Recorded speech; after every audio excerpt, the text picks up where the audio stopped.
Olá, seja bem-vindo ao meu canal. Meu nome é Marco Teles e hoje vamos falar sobre a esperança que surgiu com o nascimento de Jesus no Natal. O apóstolo Paulo nos informa em Romanos 3,16 que todos pecaram e destituídos estão da glória de Deus. Ao mesmo tempo nos consola dizendo que Jesus morreu para que todo aquele que nele crê não pereça, mas tenha vida eterna. A salvação Jesus confirmou com seu sacrifício substitutivo na cruz do Calvário. Era para nós morrermos, mas Jesus morreu em nosso lugar e por isso somos gratos a Jesus. Esse sacrifício só pôde ocorrer porque o Messias nasceu.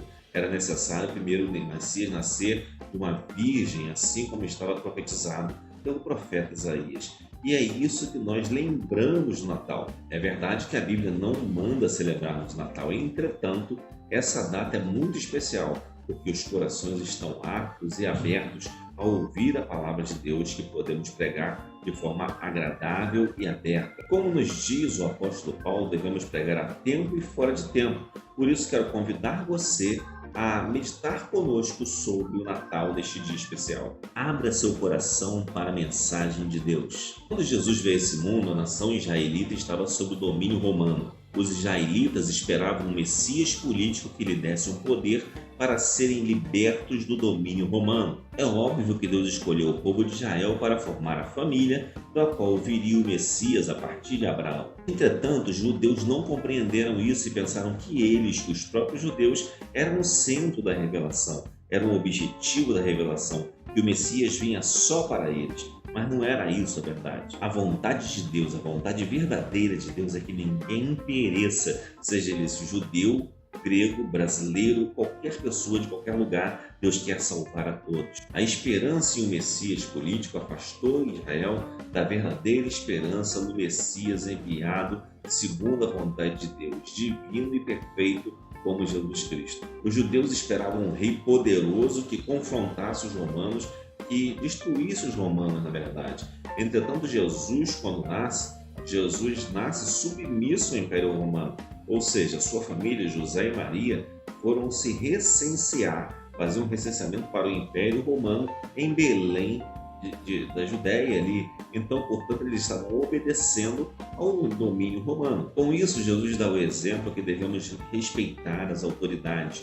E Jesus, mesmo sendo o Rei dos Reis, nos dá exemplo de humildade. Seria muito estranho para os judeus que o Rei dos Reis se submetesse a ideias de outros povos, a se recensear por um outro povo. Entretanto, a palavra de Deus nos diz que a sabedoria de Deus é loucura para os homens. E a sabedoria dos homens é loucura para Deus.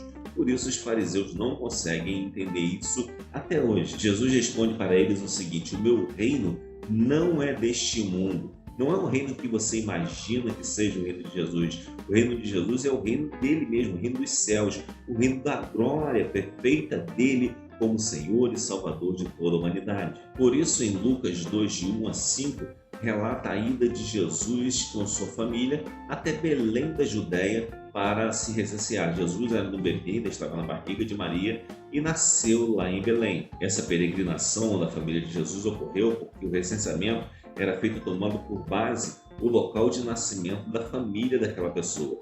E a família de Jesus vinha de Belém, que era originária da família de Davi.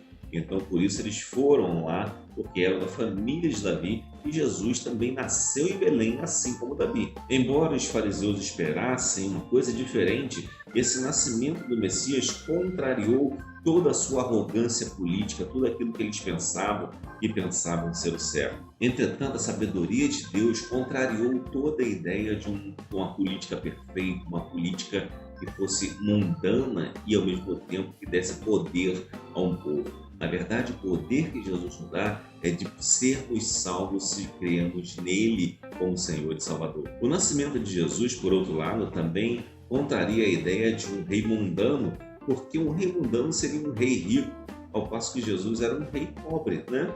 Nasceu em Belém e não tinha onde deitar e o colocar em uma manjedoura. Ou seja, tudo isso contraria a ideia dos fariseus de um rei supremo que levaria Israel ao momento de glória. Isso não é verdade.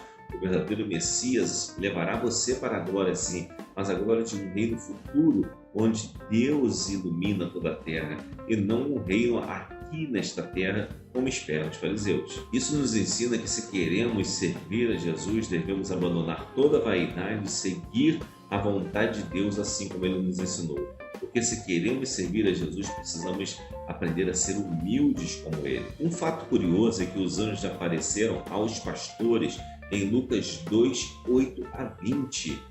Os pastores eram pessoas pobres, simples, humildes. Por outro lado, os magos do Oriente foram até Jesus. Eles não foram convidados como os pastores, mas foram até Jesus. Isso nos mostra que Jesus recebe a todos igualmente, seja pobres ou ricos, e não faz diferença entre eles. Aliás, faz até uma certa distinção ao convidar os pastores e simplesmente receber os reis. Então, percebe? Não há diferença entre as pessoas em Cristo Jesus. Por isso, devemos honrar uns aos outros. Na circuncisão de Jesus, a família de Jesus foi ao templo circuncidá-lo, e embora os fariseus não reconhecessem a Jesus como um simples bebê que poderia ser o Messias, ao mesmo tempo, pessoas muito dedicadas a louvar a Deus, dedicadas a viver para Deus, conseguiram encontrar Jesus e reconhecer que ele era o Messias prometido por Deus. E nós temos Simeão, que estava no templo e que Deus tinha prometido a ele que ele não morreria sem ver o Messias, e também a profetisa Ana, que reconheceram que Jesus era a salvação de Israel e, ao mesmo tempo, também espada para muitos. Uma coisa que nós podemos observar, que no verdadeiro servo de Deus, ele reconhece quem é Jesus, reconhece o verdadeiro poder de Jesus e não o confunde com políticas ou outras coisas. Enquanto os fariseus cometiam o pecado contra o Espírito Santo, que é lacrar o seu coração para Jesus, rejeitar a palavra de Jesus, a palavra de que Deus é o Salvador, de que Jesus é o Salvador em Cristo, em Deus, como Cristo Jesus. Então, enquanto esses fariseus rejeitavam essa palavra, aquelas pessoas, Simeão e Ana, abraçavam a Jesus e louvavam a Deus porque ele veio ao mundo. Enfim, aprendemos com o nascimento de Jesus que a verdadeira esperança para o homem não está no campo político, não está no campo mundano, mas sim na promessa de Deus de salvação para uma vida eterna futura, onde terá novos céus e nova terra onde habitam justiça. Aprendemos também sobre o exemplo de humildade de Jesus, que faz com que possamos ser pessoas diferentes e melhores e que alcancemos a vontade de Deus a cada dia. Neste Natal, desejo a você as bênçãos de Deus. Entretanto, cabe uma pergunta: você já aceitou Jesus como seu Salvador pessoal? Se você já aceitou, parabéns, porque Jesus vai preparar um lugar para você no céu. Mas se você não aceitou, ainda é tempo de aceitar a Jesus como seu Senhor e Salvador. Se você deseja aceitar a Jesus como seu Senhor e Salvador, como aquele que vai mudar a sua vida, faça essa oração comigo. Senhor Jesus, reconheço que sou pecador e que preciso de Ti. Reconheço que os meus feitos, o que eu possa fazer, não pode mudar a minha condição.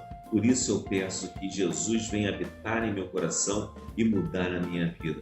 Aceita-me, Senhor, como seu servo, agora e para sempre. Amém. Que a graça de Deus tenha te alcançado neste Natal. Se você aceitou hoje, eu te aconselho e te dou que procure imediatamente uma igreja evangélica e comece a congregar e aprender mais do Evangelho, porque você precisa crescer em sabedoria e graça e saber e conhecer a vontade de Deus. Então, Feliz Natal e que Deus te abençoe com um 2019 abençoado para a honra e glória de Jesus Cristo. Amém.